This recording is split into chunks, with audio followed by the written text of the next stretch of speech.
तुम्हाला माहिती आहे का 2025 मध्ये इंडियामध्ये $8 बिलियन पेक्षा जास्त IPO लॉन्च झाले आणि तुम्हाला याचा फायदा कसा होऊ शकतो. IPO म्हणजे इनिशियल पब्लिक ऑफरिंग. कंपनी पहिल्यांदा पैसे उभे करते लोकांना शेअर्स विकून. 2025 मध्ये बऱ्याचशा कंपनीने आपले IPO इंडियामध्ये लॉन्च केले, जसं की Zepto, Tata capital, LG electronics India. याचं कारण म्हणजे इंडियाची इकॉनॉमी फास्ट ग्रो होते आणि फॉरेन इन्व्हेस्टर्स सुद्धा इंडियामध्ये ॲग्रेसिव्हली इन्व्हेस्ट करतात. जसं काही वर्षांपूर्वी झोमॅटो, पेटीएम, LIC यांच्या IPOने त्यांच्या इन्व्हेस्टर्सला खूप चांगले रिटर्न दिले.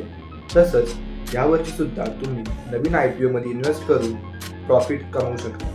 सेबीच्या अकॉर्डिंग 2025 मध्ये येणाऱ्या IPOची व्हॅल्यू $8 बिलियन पेक्षा जास्त असेल.